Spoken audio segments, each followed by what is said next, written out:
Hello, everyone. It is your host, David. I just wanted to take a quick minute to thank you for being a listener of the Geek Garage podcast. We really do appreciate it. If you like to support the show, there are several ways to do it, but there are three main ways that help us out greatly.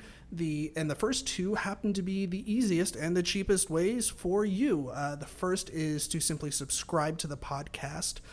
If you haven't done so already, and if you have, thank you very much. If you haven't, you should get on that. And then after you subscribe, you can get a friend too. And the second way is to leave us a rating and review wherever you get your podcasts, whether it's iTunes, Google Play, Stitcher. I think we're on a couple others out there. Also, if there's another platform that you use podcasts for and you don't see us, let us know and we will try and rectify that. The third way is to visit our merch store, which is at geekgaragepodcast.threadless.com. There's also a link for that on our website, geekgaragepodcast.com. You can pick up some cool stuff like t-shirts and tank tops, and we got other kinds of stuff too, like mugs and, mouse pads and shit like that. So yeah, our episode today is amazing. We had such a great time. We welcome back Jaime, Bruder, and Catie Fenley, who of course were here for our Game of Thrones episode that we did a couple weeks ago, whenever that was. And we had a blast talking about HBO Original Series, and specifically why HBO series kind of tend to be so friggin' successful. So that was a lot of fun. So yeah, I hope that you enjoyed this episode. And go!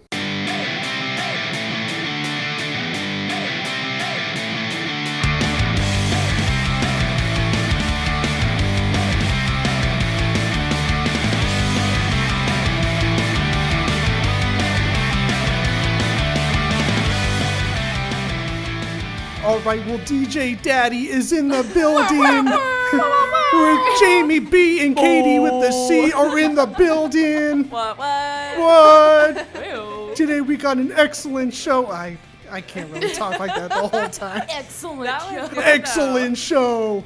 Now you just need some sound effects like in Parks and Rec. Right. Ira and the douche. That was the douche talking. Just fart noises. Right. It gross and it smells. Oh, jeez. Yeah. All right. Well, thank you so much for tuning into this episode of the Geek Garage podcast. I am your host, David. Today, we actually welcome back two older co-hosts / guests, whatever you want to call them. Jaime, Bruder. Hi. Hello. How are you? Feeling great. Good. Real good. We just got some coffee. That helped. I know. I needed it that's so excellent. bad. Yeah, I went and grabbed a Red Bull Our hearts during might lunch. explode in the middle of the episode. That would be awesome. That's just a chance we'll have to take. Yeah, I guess I'm so. willing. All right, and we got Catie as well. Catie with the C. Hi. You doing all right? Yeah, I'm good. Excellent. You might recognize them if you listen to our Game of Thrones podcast. They helped us out. So did Mark Conwell. But he wasn't invited to this one because he sucks. I'm just playing. No, Mark, if you happen to listen to this episode, I don't think he really listens to podcasts much, but if he happens to listen to this one, Mark, I'm just kidding. Marky Mark. Yeah, Mark. Is that what you call him? No, but it's a good name. Okay. Well, you should call him that. All right. I'm sure he'd appreciate Starting it. today. Yeah. All right. Well, today we are talking about something that I think is going to go over really well. I'm pretty excited to talk about it. We are going to talk about HBO Original Series, and in particular, the success of HBO Original Series. It seems like HBO is kind of the leader as far as the original series that they put out and how stellar their content is. We're going to talk about kind of like their special sauce, what we think kind of makes them, a little bit above the grade. And then we're going to, our second segment is gonna be like a top three, where we're going to each list off our top three favorite original series. and tell a little bit about why we like it and kind of tie into our overarching theme, which is, the success. We're going to talk about why we think these shows are successful. And then we're going to close out with our third segment, which we're calling The Pitch, which is basically going to be us. We've all picked one show, and we're going to basically pitch that one show to each other. Like, I've picked one show that Jaime hasn't seen before, and then Catie has picked a show that I haven't seen. And then, of course, Jaime had to be the odd one out, and she picked a show that all of us has seen. So she is going to pitch it to all of you viewers. She actually has the best job of everyone. I was thinking of all of you listening. Yes, all of you listening. So, yeah, she's going to be pitching to y'all. So, yeah, you want to get started? Yeah, Let's get started. Cool. All right, well... Let's talk about, we'll start with segment 1, which makes sense instead of starting with segment 2 or 3. I think 1 is the first number. Mm-hmm. Let's talk about the special sauce, that Good Burger sauce. Oh my gosh, that was exactly what went really? through my head. Yeah. Yes, the Good Burger. Welcome to Good Burger, home of the Good Burger. Can I take your order? Oh, strawberry jacuzzi. Oh. I'm a dude. He's a dude, she's a dude, because we're all dudes, hey! You know what's funny is I think Good Burger was on HBO Go at one point in time. Really? Yeah, I mean, it's not that interesting. Oh, like the movie. Yeah, I mean, yeah, like it was on their movie list Yeah. to watch online. That's streaming. one that I haven't watched since I was little. It holds up. Really? Yes, it's corny as fuck, but seriously, like... I mean, you watch it and you're like, okay, yeah, this is kind of like, not bad, but just like really corny. Yeah. But it's still really fun to watch. Okay. Like some movies, they don't really hold up. Yeah. Yeah. Oh, okay. All right. So we just got so derailed. No, we started talking about Good Burger, and obviously the conversation is going to go in a different direction for a few minutes. Yeah, you had a good tie-in. So HBO it's not TV. It's HBO. Mm-hmm. Mm-hmm. It's special. And with that, they can do a few things that basic cable and premium cable and whatever you want to call it, they can do and get away with a lot of things that those channels can't, which primarily is boobs. Yep, and killing people. Yeah, boobs, killing people, pussy, Boobs. dicks. Death. Dicks and death. That's the special sauce. Dicks That and is death it. is the special sauce. All the secretions. Oh, no. What would you say, secretions? I don't know. I think you might have topped me in the gross category. Actually, I don't think the HBO shows secretions, so that might be where they... What if they came up with a show called Secretions? No. We should move I'm on. imagining that would be like a sci-fi drama. Right, secret secretions. What's this secretion? Yeah, and it might be a controversial show, which I think is like their other kind of... I think a lot of what they do is it pushes the boundaries, I guess. Truth. But they're able to do it because, like, not everybody has HBO. Like, you're signing, what you're getting yourself into. Right. It's adult content, except for Sesame Street. Yeah. That was strange. Do you guys remember the show? It was like Crash Box or something like that, and it was on HBO, and it was like an after-school show, and it had like puzzles and games and stuff. No. It's not ringing a bell. I didn't have HBO until like I was a full-grown adult.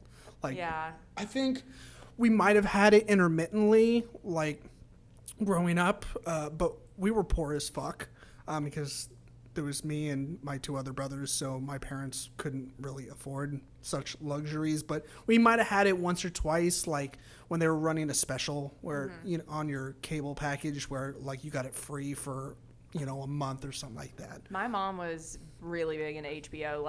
That's cool. So my parents are divorced, and whenever I would go and visit my dad on Thursday nights, my mom would tell him specifically, do not bring her home. Bring her home before 9 o'clock or after 9:30 because she was watching Sex and the City.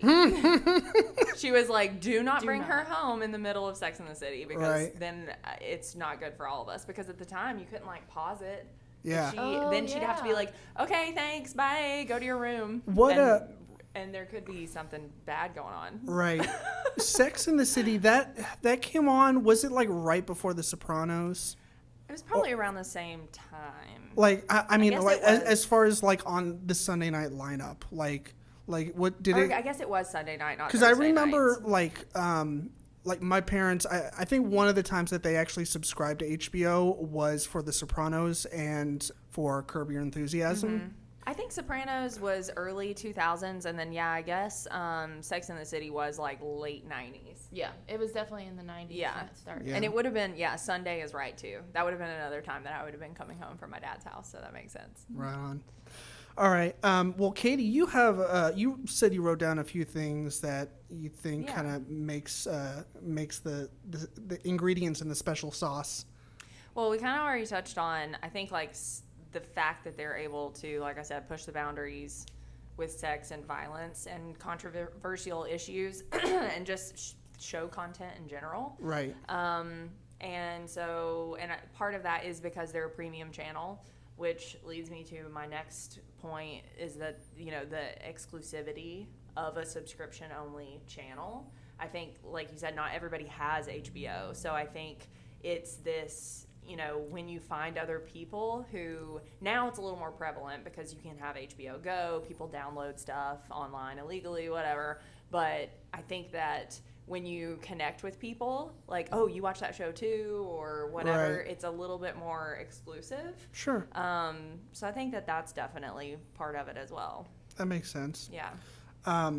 I actually wrote down something. I don't know if you guys will agree with this or not, but I put that down that having different directors on for like a show, like when I was doing research on a couple of the shows, like my favorite shows, I realized, I mean, I knew before, but I kind of reminded myself that a lot of those shows, they have different directors for every episode, and that kind of helps round out the season or the series as a great series, because sometimes it'll touch on like really serious topics, and then sometimes the show will have like lighter moments, and that's when it kind of pays to have different directors that can kind of that know how to handle that change in tone. Instead of just depending on one director that can handle it all. Not to say that those directors aren't out there, because they definitely are. But I think having that, especially for TV, that kind of makes a little bit more sense. I mean, having two directors on a movie is a little less common. But yeah, that's one of the things that I kind of came up with. Yeah, that makes sense. On the same token, I think that the variety of content that they offer.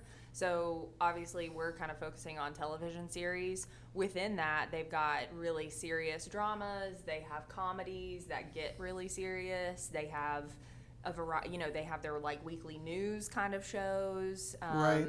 More like sketch comedy kind of stuff. Right. Like, I don't know if you guys remember Tracy Ullman.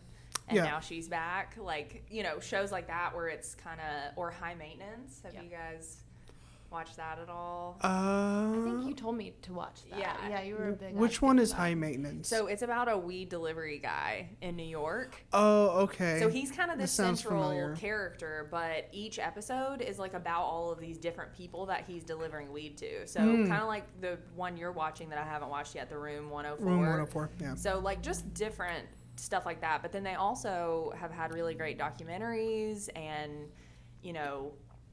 investigatory, I guess you would say, like kind of series too. Like, you word really good. Thank you. Like The Jinx. Okay. Oh gosh. Yeah. And stuff where that's they those are my solve the favorite fucking crimes. honestly. Yeah. So I think that that's the variety of content, and like children's programming and getting exclusive movies and things like that. So Yeah, I think you that touch on helps, like too. the content and the directors, and like another important part of that would be the actors. I mean, for certain shows you have very well-known actors who you've seen in a variety of different shows and movies, but you also get these up-and-coming actors who this might be their first big role, and landing it on HBO just kind of kicks off their career. Which means that HBO had to like take a chance on them too. You know, like Insecure or Issa Rae, like she's very established at this point, but they had to take a chance on her. She hadn't, I don't think she had done a lot of stuff. Have you guys seen, Nope. this is so obscure. Have you guys seen, oh my God, Foul Play with Chevy Chase and Goldie Hawn? It was on HBO, I think, for a little bit too, but there's like a really cheesy intro, and it's like, I'm ready to take a chance again. And she's like driving down the coast in California. And she was smoking hot. Oh, so hot. Her like feathered, like middle part hair. Anyway. Sexy. She's special sauce right there. I got your special sauce. Oh, no. Oh, no! That's my wife's special sauce. All right. Well, if it's cool, we'll move on to segment numero dos, which is our top 3. And like I said earlier in the show when we first started, it's pretty simple. It's just a list of our top 3 favorite shows. I probably didn't even need to fucking explain it to you. Thanks for Stop the directions. mansplaining, David. Hey, if I have an audience of both men and women, then I think technically it's not mansplaining. Well, maybe you're mansplaining to half of them, but you also have 2 women in the room. Okay. Well, I mean, I obviously wasn't explaining it to you because you're prepared for this. I am. I have notes. You can hear them. Yes, I have notes, but they're on a computer. I type on my keyboard. I'm old But school. I'm afraid I accidentally shut off the podcast. Anyways, who wants to go first? I'll go first. Yeah? Yeah. Let's get her done. And I think it's good to note before Sorry, we, that was gay. I mean, was also stupid. like- It's just real redneck. CMT. Yeah. He's got all CMT on us. No. Did you know that Larry the Cable Guy actually doesn't talk like that? He actually has like a normal voice. Like his whole like, good old boy redneck routine Yeah. was like just a. Well, he was another person who took advantage of that fan base. Yeah. Anyways, Jamie. Including number 45. Okay, go ahead. Yeah, so I guess it's probably good to start that Game of Thrones. Yes, it made my top 3 and most likely all of yours, but we won't go into. Yeah, that was a explanation. disclaimer, right? Thank you for reminding me. Yeah. That was a disclaimer that we're going to throw out there at some point in time early on in the show that Game of Thrones is obviously one of the not just biggest shows on HBO, but of all time. So, but we already talked about it a couple episodes ago.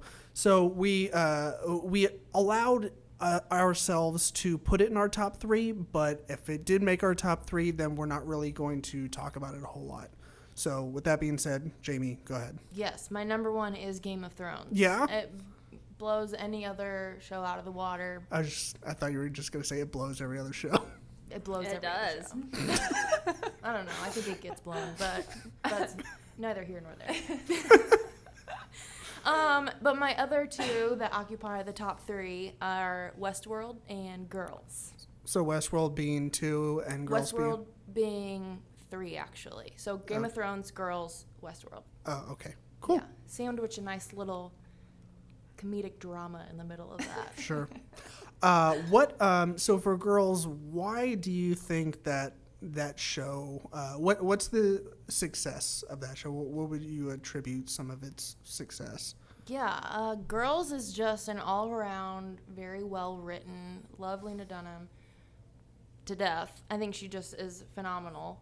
But it has that comedy, but it also touches on very real topics without kind of going too deep into those. There's a slight comedy to it. What I loved most about it and what actually got me started, I didn't start watching it until like season 6 was out. Oh, okay. But people had told me to watch it. Right. I think a big incentive is that the episodes are very short. Yeah. So there's quite a bit of content packed into 20 to 30 minutes. So you can breeze through it. It's a good binge show. Yeah. Everybody gets naked at one point. That's an Lena incentive Dunham for some people. Gets naked a lot. Yeah, we were talking about that yesterday. She's definitely not afraid to bear it all, but it's cool. Like, I'm all about seeing naked chicks. Like, it's my favorite. Same. She does her. Like, That's her thing. It's nudity, but it's more than nudity. It's like a feel good about yourself. Yeah, I think that's one of the most important things about that show. Not the fact that yes, the fact that she gets naked, but not because she gets naked. I feel like it's very much a show geared towards millennials, about millennials. Exactly. It just the struggles that and I'm not trying to say like, oh, woe is me as a millennial, but it's like millennials on a very extreme side of the spectrum. Yeah, yes. That's one thing that I'll say about it is a lot of people who badmouth it or didn't like it, they're just like, I can't stand them. I can't stand those girls. Right. Like, they're irritating. Like they are like white privilege to the max. Uh-huh. But I feel like they did that on purpose. Yeah. Like, Oh, people yeah. don't realize that is that they think this is just supposed to be like you're supposed to like love all these characters all the time. No. I don't think I loved any of them. No, you're supposed to hate them a lot of the time and be like, Oh, what yeah. the fuck are you doing? Oh, yeah. You know, like that's the point. Yeah. I And you think. get to know them. Like you relate to different characters at different times. Mm-hmm. And on that same note, the self-destructive tendencies that basically all of the characters tend to have, some more than others, you want to like scream at them sometimes for making like the same dumbass decisions like all the time, but at the same time you kind of take a step back and you're like, holy shit, this is basically me. Yeah, like we've all done that before. Yeah, so You can kind of relate it to, like, they're all a friend group similar to how Sex and the City, where each of the characters represents a very specific, extreme personality type. Right, But yeah. they're all friends. Yeah. So I feel like Shoshana would be an exhausting friend to have. Like, she's one of my favorite characters, but she is so exhausting. Yeah. Yeah. Like, she She's talks not like that in real life at all. No? She's one of those like characters that people meet and then they're like, oh, like you're You actually Shoshana? talk like half Yeah. the speed that you do in the show, because she talks like 1,000,000 miles an hour. But she's also a friend that you'd like to go hang out with every once in a while. Like, Right. you got your chill friend, you got your party friend. Yeah, for sure. All right, so you said, so that was at number 2, and then Westworld was at 3. Yeah. Was that the one that you were going to pitch, was Westworld? No, Girls was. Oh, okay. Kind of just pitched. Fuck. We just talked about it a lot. Okay, well, I mean, did we talk about pretty much everything that you were going to talk about in your pitch? Yeah, and I kind of like that we all pitched it since we've all seen it, too. Okay. Yeah. Well, That's a I mean, unique way to do it too. okay. 'Cause we all know that it's good. Well, do you want to talk any more about your other two, number 3 Westworld and number 1 Game of Thrones? Do you want to talk a little bit about? Let Game of Thrones do its own thing. Yeah, Refer to the previous. it kind of speaks episode. for itself. It does. If If you you've don't seen- watch it, then you're dumb. Yeah. Like, Yeah. Just fucking watch When it. Yeah. people say that they don't like, oh, they're like, I never got into it. I judge them hard. I'm like, I don't know why we're friends. Who even are you? We've convinced a coworker to watch it just because we're like, you're seriously It Yeah. made crazy. me angry to have the conversation. Yeah. Over and over and over I again. think those people I've noticed a trend in the people that I've talked to that haven't watched it yet, and that's because they had a hard time like getting through the first couple episodes of the first season. And I will go on record saying that I totally get it. Like, it is not slow getting started, but compared to what we're seeing now, it's kind of slow getting started. And there's so many fucking characters. Yeah, it's hard Oh, to yeah, keep, it's that- hard to keep up with now. Yeah, like, that's- people come back in and I'm like, who the fuck is that? Right. I I thought they have to died. Google it. Yeah. Yeah, that was another big thing, figuring out all these characters, trying to remember them. So there's that. What about Westworld? Oh God, Westworld. Westworld is on your top 3 as well. It is, and We've all seen it, so yeah, I had some notes that I wrote about it. I mean, I have all kinds of fucking notes just here. kind of like brief Westworld. It just has so much in it. I mean, you have like the whole idea of the future. You've got, the Wild West. Just like the robotics, and it's just very well written, great characters. But you can touch on that.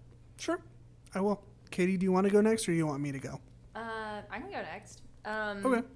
What's so- number 3? So number 3 for me was Game of Thrones. Cool.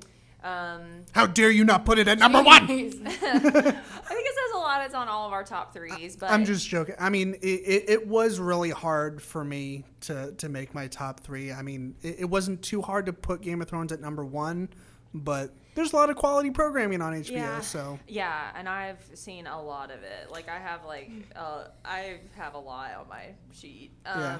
But yeah, for me, I mean, it's exciting and I love it, and I think it's really well done, and I love the characters. I think I've just developed a deeper relationship with some of the other HBO shows where they have a little more nuance, I guess, and it's not so in your face. Like I think a lot of Game of Thrones, like that there's a lot of speculation, and there's a lot of like you can kind of develop some theories about things, but like it typically gets answered and it is explained. Right. You know what I mean? While other shows, you're just like, it's almost more like a day in the life of someone, and then you kind of make your own assumptions about how someone's feeling, the character of that person, So anyway, with that said, number 2 for me is Boardwalk Empire. Cool. I have been meaning to get into it because I like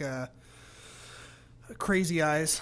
What's his name? Steve Buscemi. I don't know if it's I've heard that it's actually Buscemi, and everybody's always just said Buscemi. Yeah, I don't know. I guess it doesn't matter. That'd be like somebody telling me that like Samuel L. Jackson's name is Samuel Jackson. And honestly, you just call them that, and then they just accept it. Yeah. So anyway, but it's just one of the like most well done shows I've ever seen. Just as far as like, not every show needs to be wrapped up in a pretty bow at the end, and like, but it really, like, when you feel like it's all come to a close, and you like feel like you got like some good like closure to the show, I feel like that helps a lot. And so that's definitely I feel like Boardwalk Empire, that has a lot to do with it. But it's basically about Nucky Thompson, and he is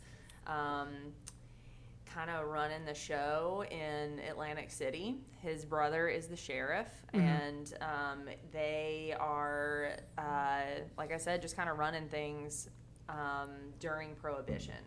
So he is pretty much a gangster, but he's got this like very professional, like, public image. Right. People kind of see him as a hero, and it's funny, most of my favorite shows, like in AMC shows and Showtime and, whatever, if we're talking about those, like, typically include male characters that, like, you love them, but they're a piece of shit. I don't know what that says about me. My boyfriend is great. I got out of that phase. But I do think that's like a common thread between a lot of my favorite shows. And this is definitely one of them. There's a lot of, like, family issues. And then just the time. I think it's a really good period piece. Like, just their outfits and the music and just, like, what was going on at that time. Neither of you guys have seen it, right? No. Correct. Yeah, well, you should watch it. And then my number one is The Sopranos, which is actually going to be my pitch, so I won't talk much about it. Yeah, that's cool. What are yours? What? So what are yours? Well, first of all, when you were talking about Game of Thrones, it reminded me that Jaime didn't go into any of her honorable mentions. Did you have some honorable mentions? Okay, what are your holy shit? What are some of your honorable mentions? So my honorable mentions were more of my, like, guilty pleasure HBO favorite, something I put on if I'm not, like, wanting some serious drama. So I guess number 4, moving down from top 3, would be Big Little Lies. Okay. And then number 5 would be Sex and the City, and then Ballers, wrapping it up. Which, if you haven't seen Ballers, I have seen most of the first episode. It's just like, it's one of those where it's quick episodes. Say first season. You're like, most of the first episode. They're 30 minutes long. Here's what happened. I put it on, then I got a little toasted, and you can take that however you want to interpret it. Avocado toasted. Yep, that's exactly what happened. And then I kind of like drifted off into La La Land, and I was like, oh yeah, I forgot to finish that one episode of Ballers. But I really like The Rock, so. I do too. The Rock for president. I would vote for him. I was little. No, it's a good one because it's like it kind of opens your eyes. Whether it's obviously fiction, but I know in the sports world, they just like blow money like crazy, and it's very political. But it's just very fun, lighthearted. It gets into like some drama, but not really. Yeah, it seems like a show that if you liked Entourage, it seems like you would like this show. Just a different industry, kind of. Different. Right. It kind of seems like it allows you to live vicariously a little bit. That's exactly how Entourage came off, at least for me, was that, you have Vince and basically his entourage.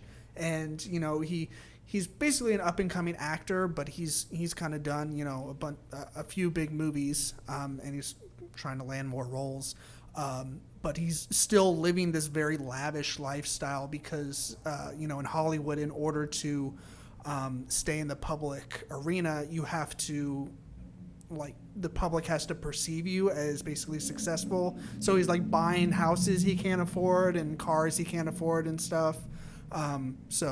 Yeah, it kind of allows you as a viewer to live vicariously, see what it's like to have a shit ton of money and blow it on stupid shit. And I feel like The Rock's trying to prevent people from doing that quite a bit. Yeah, it seems like that's kind of his role. A different angle. Yeah, kind of, And The Rock and his character, and I had to look up his name, Rob Corddry. He's in Hot Tub Time Machine. Yeah. When their relationship and interactions, I really watch it for him. It seems like really a really odd pair. When I saw when the show first debuted, and I was like, oh cool, The Rock and Rob Corddry, that seems like a very odd pair because The Rock is huge and he's very good looking and he's Samoan, and then you have Rod Corddry and he's bald and a white dude. And he plays that kind of plays off of that his physique and cool. How he's compared to The Rock. So. Well, I'll have to check it out. It also has a good soundtrack. Yeah, it seems like it's basically all hip hop. Yeah. Yeah. As soon as that comes on, you know it's time. Awesome. Okay. Well, Catie, what quickly, what are some of your honorable mentions? Yeah. So The Wire is. I'm not gonna order these because they're all great, but The Wire, I think it's rated one of the best HBO shows of all time. Oh, yeah. I think if I need to watch it again. I've seen a lot of my favorite HBO series a few times, and just to get back into it. But I think, and it was really one of the first, I think Oz and The Wire were two of the first really successful series on HBO. So this one is kind of a different one. I'm going to go ahead and say the first season of True Detective, because the second season was a pile of shit. Yeah, it was terrible. It is basically commonly accepted that we just talk about the first season and leave the second season out. This is also something that I need to get into. I just haven't had the time. I think hearing about season 2 prevents me from starting season 1. Everyone, it's totally different. It's like Fargo, or it's whatever other shows where the two seasons are about totally different things. And it's Matthew McConaughey, Woody Harrelson, and they dive into this crime. There's a weird sort of almost supernatural weird kind of element going on lingering in the background, and then they're great together. Both of their roles are amazing. Matthew McConaughey won a bunch of awards for it. It's incredible. It's one of the best seasons of television ever. And then I love Sex and the City, but I would have to say Veep. I don't think we have a whole lot of comedy shows on our list. I know you had some too, but Veep is one of the funniest shows out there right now. Yeah, I know you speak very highly of it, and you before we decided to do this episode, you suggested it to me.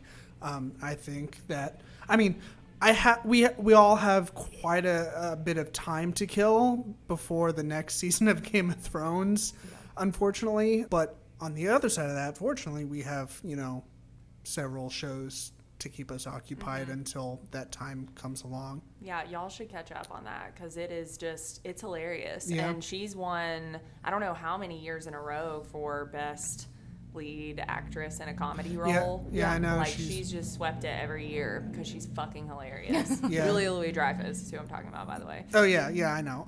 She looks good, too. Oh, like, she's gorgeous. But she is one, I think that it's actresses like that who are leading the way in not putting a cap on age when it comes to female actresses. Okay. Because I think that it has happened in Hollywood a lot, and I think that she's a good example of someone who has been able to keep her career going, and she's still super successful. So, cool. But anyway, yeah, y'all should check that out. It's really good. Awesome. Okay, well, I will start with my top 3.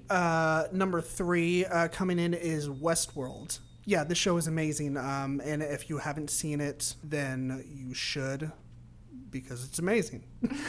Good. Why I like it is the cinematography is amazing. It rivals some of the shots in Game of Thrones. What Game of Thrones has going for it as far as the cinematography is that they actually shoot on location, but they do a lot of green screen work where they bring in a giant fucking green screen so they can kind of shoot what am I trying to say? Shoot landscape shots where they don't really have a landscape. But with Westworld, you get these big sweeping aerial view shots of, I don't know, it seems like maybe they film in Utah or something. I don't know if that's true or not, but somewhere where there's a lot of dirt and sand and rocks. Yeah, that would make feel it in your teeth. But yeah, it's beautifully shot. The storyline, as far as storylines for shows, it's fucking incredible. That and the whole idea of the show. I haven't looked into anything. I know it's based off of a couple things. There was already a Westworld either TV show or a movie or something like that, and then I think there's been maybe a book or something. I think Michael Crichton wrote and filmed what it's originally based on, which I think was in the 80s. Yeah. Or late 70s. Yeah, late 70s, early 80s, somewhere around there. So I don't have anything to base the current Westworld off of, but the idea and plot line for this is just incredible. The idea that you pay, who knows, thousands, millions of dollars to go into a theme park, which is basically an alternate reality almost, and you can do whatever the fuck you want. Kind of seems fucking cool. And the idea that they chose the Wild West as the place to do it, I was like, that was kind of one of my biggest questions that I was left with the show is, why the Wild West? And I'm still kind of wondering. I mean, maybe you guys have a better idea. Maybe it's not a question that's meant to be answered. Well, I think for me at least, when you think about the Wild West, you think about violence and you think about sex and you think about money and that's true. And you know what I mean? And it's also there was less order. Yeah, exaggerated characters and you kind of had to fend for yourself, and so I think it kind of allows you to play any kind of role in that universe that you want. You can just walk up to people and shoot them in the fucking face, and there's no consequence to that, or so they think. Right. I think my favorite thing about Westworld is, more than any other show, I think that it uses the audience almost it wraps you in to where you almost feel like you're a character, because they play off of your perception of what's going on. Oh, yeah. More than any other show I've ever experienced. And it also completely is a mind fuck because you're watching these androids being killed, and you're like, oh, but it's just an android, but it looks so real. And It's basically doing the same, it's desensitizing the viewers like it is the people going to the theme park. Yeah. And then also, you're rooting for, these, people who aren't maybe people. Right. And then you're also, rooting for terrible, things sometimes. Yeah. And there are other shows that do that. You're rooting for Walter White to cook some meth or Right. Dexter to kill people. It's just one of those like weird dilemmas. Like the whole thing is a big moral dilemma, I think. Yeah. You learn a little bit more about what's going on each episode. Like they don't really give you a huge perception Correct. of what's going on. You Yeah. have to learn it, and that's kind of frustrating to some degree, but Right. you also get to have your own ideas and see if those actually come to fruition. Yeah, that's I wrote down why I like it and why I think it's successful for all three of my shows, and basically why I think it's successful just mirrors exactly why I like it. You know, the cinematography, the like you just said, Jamie, the unexpected plot twists. Yeah, and the cliffhangers where you're just like, oh my god, I want it to be next Sunday already. Yeah. And that season finale. Oh yeah. Yeah. Just I need to go back and watch it. I mean, I'm glad that it got renewed for a second season. It sucks that, you know, it wasn't exactly a year from, you know, when it first started, but at least we're getting one. Right. I think it's like early next year that we're getting it, like February or March or something. Perfect timing. Yeah, so hopefully. And I think it got delayed because they were actually trying to cast the characters with actors of the race of the characters and not a bunch of white people. That was a big reason why. Really? Yeah, because they were gonna. I read an article or saw an interview or something about it, but who's the director? I'm having the director of Westworld. Jonathan Nolan directed the first the episode. Oh, okay. And I think it's been different directors. But yeah, because I think like because obviously like there's gonna be other worlds that they're gonna be gonna come into play. Yeah. In the second season. Yeah, I definitely can see that. Which is gonna require not the same types of actors that they had in the first season. Is my understanding of it. So. Yeah.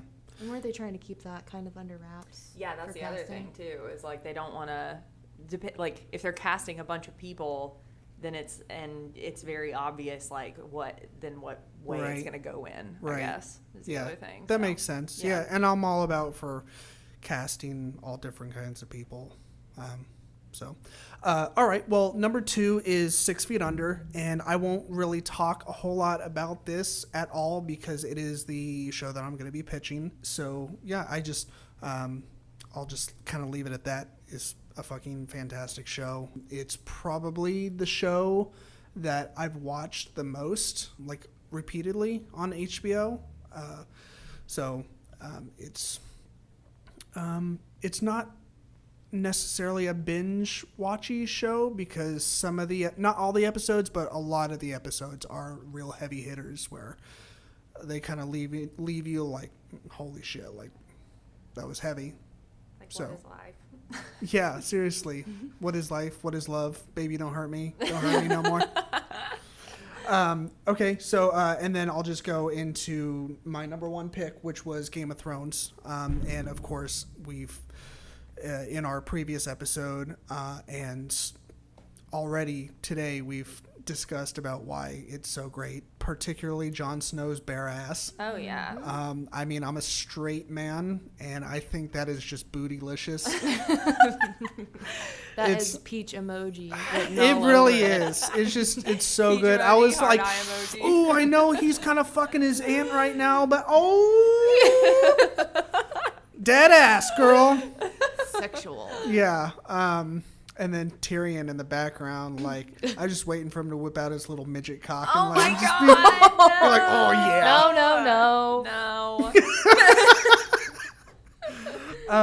I left out one of my honorable mentions. Oh yeah, go And for it. I want everyone to know about it. I feel like people do, but The Leftovers. Okay, yeah. Lindsay started watching this show, my wife. Yeah. And it's obviously a show that you need to start watching from beginning. Yeah. And you can't really jump in because it makes no fucking sense. It still doesn't make any fucking sense. Okay, like yeah. throughout. And I think that people got frustrated with it. And like, I think that there were a lot of critics who have said that it's going to go in the canon of great television, but it just didn't. It was just over a lot of people's Is heads. it done? It's done, and it Okay. was only 3 seasons. Right. But and talking about Westworld made me think of that, how you don't know what's going on and there's a lot more to it.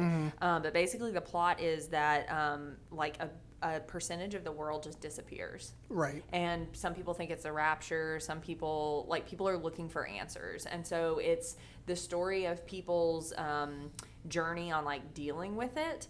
Do they disappear, kind of overnight? Or yeah. Okay. Well, it happens, just... people are driving their cars and they disappear and the car just crashes into other people. So other people die probably because aliens. of that, you know? Yeah. Could be aliens, it could be whatever. And anyway, the cast is really great, and it's one of those where it leaves you really thinking afterwards. But either way, it's just a work of art. It is so well done. It's just a very odd show. So. Excellent. Yeah. Well, I'm glad you ring that back in, because I know that you and several other people are very high on that show. So I like it. Awesome.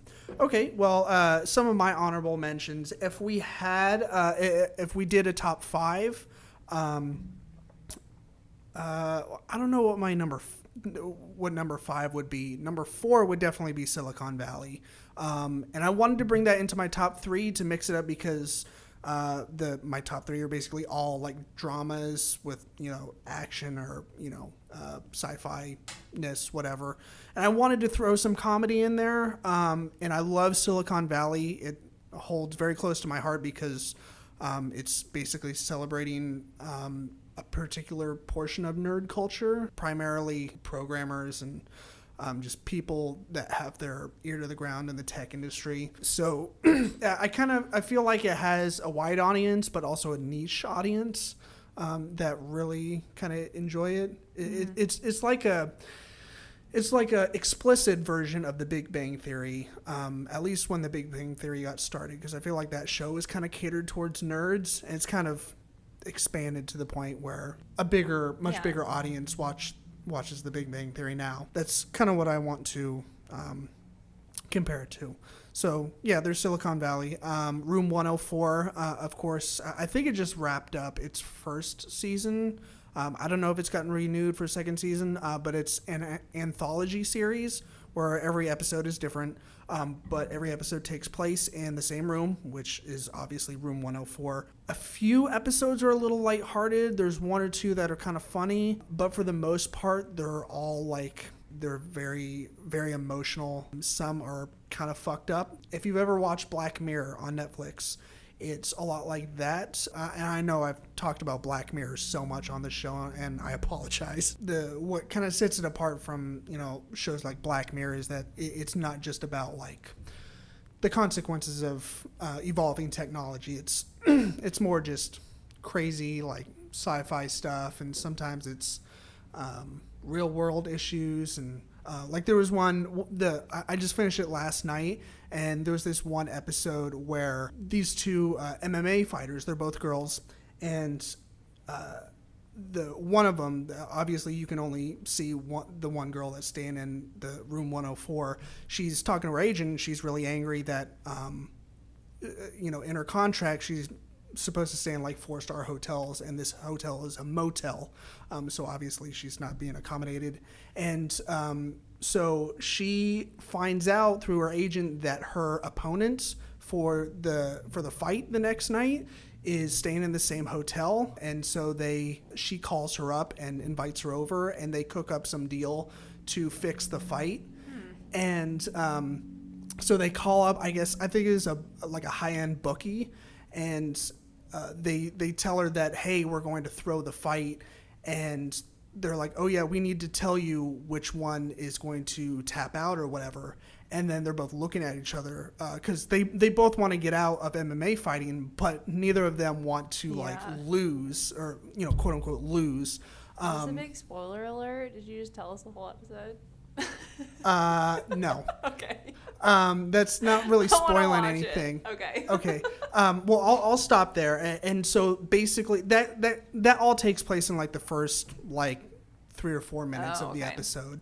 So that is kind of the catalyst for what happens for the rest of the episode. And it's all stuff like that where it's really intriguing. And the show happened to get a few sort of big name actors, like James Vanderbeek is in one of them. And then you remember Fart from The Office. There was Fart and Plop, or it was the Dwight and Jim lookalikes. Yeah. I can never remember the actor's name, but he was the Dwight lookalike. Yeah. He's like a pizza delivery guy in one of them. That's cool. So that was a pretty entertaining episode. But yeah, so that's great. The Night Of, which we haven't really talked about. Me and Catie fucking love this show. Jamie, have you seen it at all? Not. Okay, you should. I hear it's amazing. Riz Ahmed, I love him. Yeah, he's an attractive young man. He is so sexy. Especially when he the transformation he goes through in prison is crazy. And he's in Girls. Yeah. Is he? Mm-hmm. He's in the season You probably didn't make it. Okay, I just started it yesterday. Oh, okay. So yeah, well, let us know what you think. Cool. Yeah. So yeah, The Night Of is great if you're into crime dramas. It was, of course, James Gandolfini's brainchild. Yeah, which made me love it even more. Right. And then Last Week Tonight, which I wanted to throw in there. It's if you go to the series tab on the HBO Go website, it is indeed listed in the series, but it is kind of like Vice News, where there's or a Daily Show where you get news. But if you enjoy like Jon Stewart or Trevor Noah, you'll enjoy this. His show has also won a bunch of awards. It won a couple big awards this year at the Emmys. And then Big Little Lies I enjoyed, and The Deuce, which it hasn't wrapped up its first season yet, but I'm enjoying that very much. Okay, well, that wraps up segment 2. Let's move on to our last segment, segment 3, The Pitch. Yay! Yay! Yay!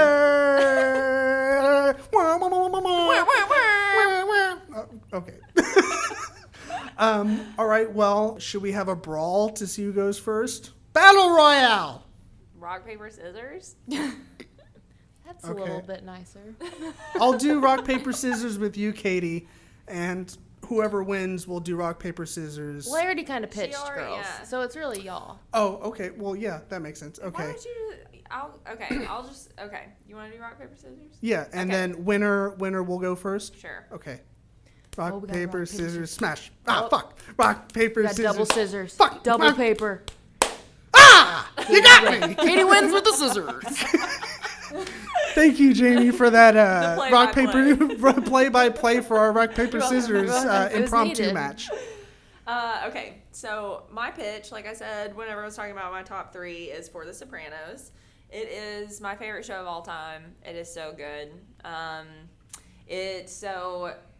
It had 111 Emmy nominations with 21 wins. How many nominations? 111. Jesus Christ. Yeah, with 21 wins. Is that some kind of record? I'm not sure. I don't know much about. I mean, it's definitely up there. Yeah.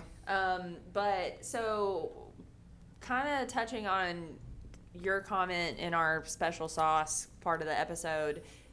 So like the 3 main directors and writers were David Chase, he was the creator. Okay. And then Terrence Winter, who was the creator of Boardwalk Empire. Okay. And then Matthew Weiner, could be pronounced Wiener, but I think it's Weiner. He was the creator of Mad Men. Okay. So like 3 obvious like superstars, and they took turns like directing and writing. Sure. So same thing. And it's funny because you can definitely tell if you are kind of privy to their other work. Watching those episodes and kind of comparing them to the other ones, you can tell that they kind of impart their style on it. Sure. Because it's definitely one of those shows where like it might just all be about Tony the main character, or maybe it's about a couple of characters and they go off on some kind of like, thing they're doing, and it talks about that the whole episode. It's one of those. But anyway, so it's stars James Gandolfini, who we mentioned in The Night Of, and he plays Tony Soprano, and he is a father and a husband and a mob boss. And bad boys. Yeah. What you gonna do? So it's him like balancing his home life and his work life, which happens to be organized crime, while he's also dealing with some like mental health issues that have just kind of come into play. Yeah, I know the whole going to see the psychiatrist or psychologist or whatever. I know that's a pretty big part of the show. It's a huge part of it, because when you think about it, like if you have this whole secret profession that you shouldn't be sharing with anyone, but then you're going to see a counselor, it definitely creates an interesting dynamic. And she becomes a pretty like major character in the show. But Edie Falco is his wife, and she's absolutely incredible. She's also Nurse Jackie. Oh, yeah. Yeah. And she's just great. But I think that the thing that makes this show so good, I mean, it's a good storyline. I love anything about organized crime. Like, all my favorite shows are pretty much about that. But I think that it's got such dynamic characters. It brings you back to that, like, I love this person and I'm like rooting for them, but they're also a piece of shit and they're doing horrible, horrible things, you know? And it kind of gives you that moral dilemma where you're kind of like living vicariously through these people doing terrible things, but then you love them and want things to work out for them. The daddy issues theory. Yeah, it's one of those kinds of deals, but it also just changed the way that I think about shows. For anyone listening who's seen it, and then anyone who is interested in just television series on a whole, a lot of people did not like the ending. Yeah, I know that it's kind of notorious for upsetting many viewers for the ending. I think that it kind of gave me a new I don't really care so much about the ending anymore. It's like, you loved this show for years and you've watched it at least once, if not multiple times. And it's nice when it wraps up neatly with a little bow on top, but at the same time, like, you still experience this great journey with these characters and you developed relationships with them, and it sort of doesn't matter how it ends. Sure. Like, you should just love it anyway. I just don't think that should change your mind about a whole show. So I think that definitely helped me with Dexter. I think I have a much better outlook than the majority of people. Yeah, and let's so not even... Anyway, that's my pitch. Cool. Yeah, it's definitely been on my my quote unquote watch list for quite a while now. It's just I've been tied up with Game of Thrones and now just crazy busy personal life shit. It's a commitment too, because I mean, it is hour-long episodes, and it ran for a while, didn't it? I think it's like 7 or 8 seasons, yeah. And then the last season though it was like one of those that was split up into 2. So the last season has like 19 or I think it has like 18 episodes or something like that. It's cool. One of those. So, okay. Yeah. Cool. Yeah. I mean, I definitely like mob and mafia type stuff. And Andrew, the official / unofficial co-host of my podcast that hasn't really been on in a while, just because he's been busy. We haven't had a fight, so yeah, know we that didn't break up. Yeah, we didn't have like a man breakup. Both him and Connor, they've been super busy. So if any of you listening that have kind of been wondering where the fuck they've been, know that we did not have a fight and break up. That did not happen. They've just been super busy with work. But what I was saying was Andrew was super high on The Sopranos. Like, he loves like The Godfather and just anything that involves like the mob and the mafia, because he's from Chicago. So yeah, that's kind of one of the big locations for where a lot of mob and mafia stuff went down in real life. So. Yeah. Well, I think any kind of like mob mafia stuff, it's not only organized crime, but it's going to be those like big, bold characters. Like, there's no way that you're going to, you know what I mean? Like, they've created a name for themselves, like on the street and in their communities. So it's like, to put them on the screen and kind of get like a look into their life, even if they're fictional, I just find that to be super interesting. Right. It makes for a good story. Yeah, absolutely. Did you see that episode of Will and Grace where they were talking about the gay mafia? And Will was like, there can't be a gay mafia. What would that be? Extremely organized crime? Okay, well, my turn? Yep. My turn. So, like I said earlier, I didn't go into any detail about 6 Feet Under because it's the show that I'm pitching, and I'm pitching it to Jaime because she's the one person here that hasn't seen it. And I think you'll like it because you tend to like, you know, a lot of dramas and stuff. Yeah. But it's hard for anyone to not like this show, but I would definitely not binge watch it. Or I mean, you could. It's not impossible to binge watch it. But like I said earlier, it's a show that revolves around death. So if you're into that kind of binge watching. yeah, if you're not bothered by death or shows that revolve around death, then you'll be fine. But if it's you know, what the kids are saying nowadays, hashtag trigger warning, then, you know, hashtag trigger warning, whatever. But yeah, it's basically a show about a family. It's a family-owned funeral home in Pasadena, California. And that's one of the things I liked about it because it was in California, my home state. Boop. Yeah. Boop, boop, boop, boop, boop. But one thing that I didn't, when I was doing research on it to kind of refresh my memory, because it's been about a year or so since the last time I rewatched it, one thing I learned was that it had quite a few accolades. Like during its run, it won like 9 Emmy Awards. It won 3 Screen Actors Guild Awards, 3 Golden Globes, and a Peabody Award. I'm not exactly sure what a Peabody Award is. It sounds really fucking fancy. Yeah. I'm so fancy, you already know. That's their theme song. For the Peabody Award. That would be ridiculous. But yeah, so if any of that stuff impresses you. It's impressive. Yes, then, you know, you can. Yeah. I'd watch it. All right, okay, well, I don't even have to fucking finish my pitch then. Well, finish it. I want to hear more. It got 3 Screen Actors Guild Awards? You had me at Pasadena. I'm going to leave work right now and go watch it. No, I'm just kidding. I'll finish my pitch. And it was on, it was on Time Magazine's all-time TV, 100 TV shows. I don't know if that's the official list title. It's kind of weird to say out loud. It seems like a bogus award. It doesn't really. You made it up, David. Yeah, this made the top 10 list of the coolest shows that it came ever from aired. Wikipedia.org. All right, so you know it's true. Oh yeah, I mean, definitely. what's so great about Wikipedia is that anyone can go in there and write anything that they want. So Sounds you know like it's you true. Did that. Yep. Yeah. Fake news. Fake news. Fake news. Wrong. Wrong.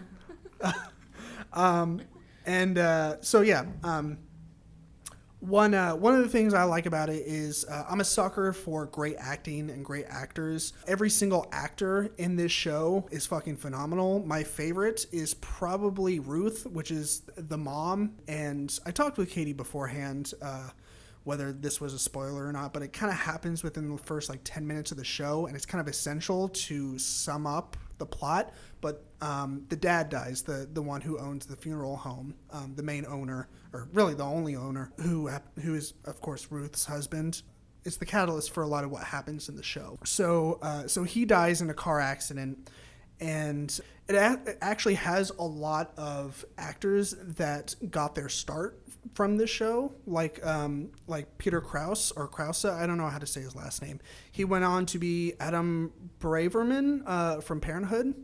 Okay. And then Michael C. Hall, which he went on to be Dexter in Dexter. Yeah. And it was so funny to see Michael C. Hall be straight in Dexter because he is gay as fuck. Yeah, mine was 6 opposite. Feet Under. I saw Dexter before I saw 6 Feet Under, so it was like, really weird for you to. Oh yeah. no, he is so gay. But he played like Hedwig and the Angry Inch. Like the Broadway show. Oh yeah, he's done I think quite a few Broadway stuff. Yeah, but he's like a trans woman in that production. Yeah. And so I guess he does a good job.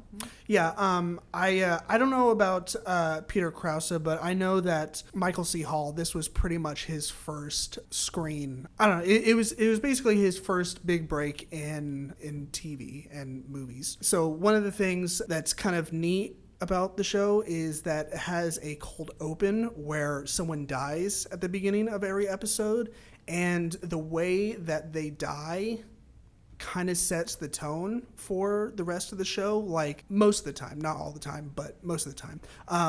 that person will die. Say if it's like a funny way, like there's an episode where there's an old woman and she gets stuck behind a truck that it's kind of like a dump truck that is full of blow up dolls that were blown up by helium, and the truck like hits its brakes really quickly, and the like tarp that's covering it like comes loose, and so all the fucking blow up dolls start going up like floating up into the air, and she like this old woman like sees them and she thinks that they're angels flying around, and she's like, oh, God has come, and God. She like gets out of her car and she runs into the street and gets fucking hit by a car, which is unfortunate.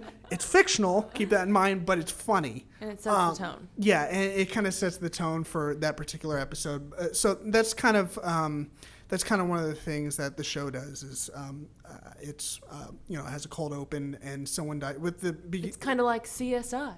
Yeah, it's except on a much different level. Kind of like Breaking Bad, how like it has like some little opening and then you find out like how it ties in. Right. Yeah. That's definitely similar in that fashion. But yeah, there's like another episode is one of my favorites is the Christmas episode of the second season.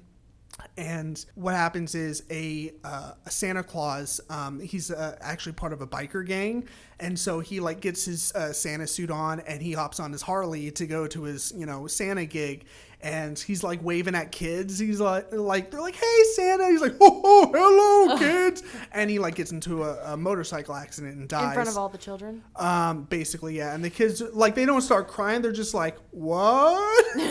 Like, it was kind of odd. Like, you see like a wheel like roll by them. Like, that was part of the motorcycle. And they're just like, well, that just happened. Well, it's a pretty morbid show, but in a good way. Yes. But it's also like a good like look into their life, because it's like if you worked in a funeral home, death would not be as like a scary or morose thing. Yeah. It's just your job. Yeah, it's that's part of life. It's actually your like how you're making money. Right. Yeah, that's actually one of the notes that I had. But yeah, so one of the things that I really like about the show is that it kind of operates on multiple levels. Like there's a surface level where you just see this family who runs this funeral home business, and they basically have like your average and then not so average, personal struggles that anyone would deal with. Like Claire, which is the youngest daughter, she's she has like the old hearse that the family used to own before they upgraded, and she kind of gets sort of bullied by a few kids at school because like they call her like Death Girl or some weird name. Yeah, she's a pretty adorable kind of weird character. They make enamel pins of that hearse that you can buy. Really? Mm-hmm. I'm gonna have to fucking get that. Yeah, next time I see it on Instagram, I'll send it to you. Cool. And then there's David, who is Michael C. Hall's character, and his struggle is kind of dealing with being like the good son and like the prodigal son story. He's the one that stayed behind and helped dad out with the family business.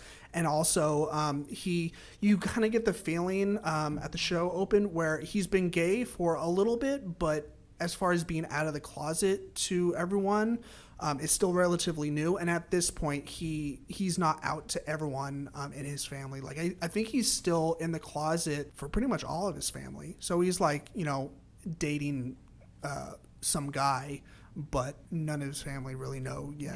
Yeah. So he's struggling with that. And then Nate, who is the oldest son, he's basically the prodigal son who comes back, and it's basically Christmas, the first episode, and he's, flying back from wherever he was. I think it was like Northern California or Seattle or something. So he's kind of struggling with like being the one who like left home to go seek, life's true meaning or whatever you want to call it. Right. And he's still trying to find it. So that's kind of him. And then Ruth, of course, we talked about her husband dying in the first episode, and now she's trying to find her place in the world as a single woman for basically the first time in her adult life, because you're led on to believe that they got married at a very young age, like as teenagers. So she's kind of like struggling with living her life as a single woman and not having like a husband. And you definitely get the idea that like the dad was like kind of like the nice dad, like the Rico, one of their main what was his role, like He's just like he was like the embalmer basically. Yeah, he's but just like an extra person that was there. Yeah, but I mean, he did have a story arc, but he put him through like mortuary school or whatever you call it. So he kind of had, the dad has kind of like that vibe of like, he's a good dad, but then as the show goes on, you're kind of led to believe that he had like all these weird little secrets that he didn't tell anyone. And it's kind of leaving all the other members of his family like trying to figure out who their dad really was. So that's an interesting part of the show. And then under that surface level is basically the show experimenting with the theme, the overarching theme of death. And, all the characters' personal, feelings towards death. It touches on like philosophical, religious, and existential levels of dealing with death. And like Catie was saying just a few minutes ago, it's what adds to the interest and a lot of the times humor of the show is that they all grew up with dead bodies downstairs. So the fact that there's such a laissez-faire attitude towards death and dead people adds to, it kind of gives it a level of interest and humor that, it's just, okay, there's death. Like, and that's one of the interesting themes of the show is that it's a different look at death. Like, normal people, they look at death as, this very painful experience for the people that are left behind. But it's almost like looking at death as you're the dying person and you don't have to worry about anything anymore. So it's like, also like Catie said, it's morbid, but in a very interesting way. I'm trying to figure out if trope is the right word. I guess reoccurring theme or reoccurring part of the show is that the each member of the family have conversations with their deceased father, like he's there. So he's not like, he doesn't look like a ghost or anything, like kind of like a weird aura around him, but like they talk to him like he's basically in the room. Yeah, that's like whenever you were saying like, should I say he's dead? And I was like, well, yeah, like his dead character is like right. A character throughout the whole show. Yeah, it's not like he dies and then you never see him again. Like he's basically in every single episode, because as these characters, they go living their lives, they talk out loud as if they were talking or like addressing these issues like to their dad, like asking, hey dad, I need your help. Right. So, but they're like talking to themselves, but their dad is actually in that scene. So that is kind of cool. And they also have the people that died at the beginning of the episode. They also end up talking to them, like if like they'll be like putting makeup on their dead body, and then they'll be like right behind them, kind of like looking over their shoulder as they paint or like put makeup on their own dead body, and they're like, I don't think you're doing a good enough job. And they can like hear them in the. They're talking to the person, like the dead person, as if they're there, as well as being on like the gurney or whatever. Right.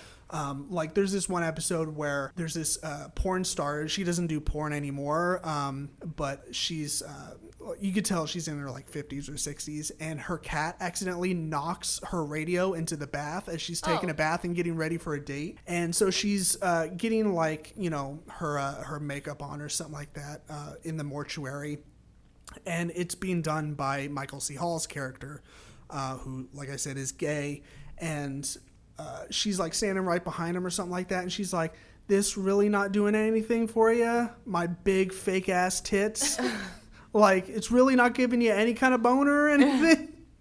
It's just little funny quirks like that. Yeah. So I mean that basically covers everything that I wanted to talk about. I wrote down a couple interesting trivia things. Like the show was renewed for a second season only after a week of the first episode being aired.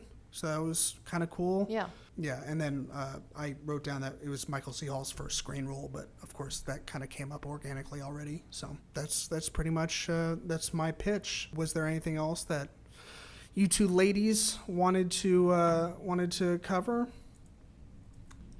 I had some like upcoming favorites, but I think we kind of touched on those. Like The Deuce and Westworld is really like, I mean, it's Yeah, that's kind of the one I feel like we're And all waiting on.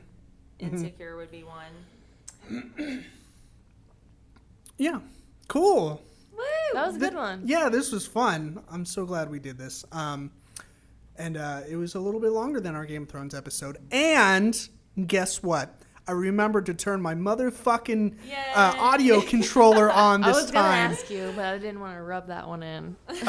Oh no, I'm a good one at rubbing things. I'm Wonderful. Yes. All right. Well, dear audience, thank you so much for listening to this episode. Catie and Jaime, thank you so much for coming back. Yeah. I having greatly us. appreciate it. This was a fucking blast. Thank you. And Thank I you. hope that you are open to doing more episodes in the future. For sure. Excellent. All right. Well, we will see you later. Make sure you follow us on all our social media stuff, Facebook, Twitter, Instagram. Subscribe to the podcast. Leave us a rating and review, which we would greatly appreciate. Helps us out a lot. And yeah, we will see you very soon. Bye. Goodbye. Goodbye.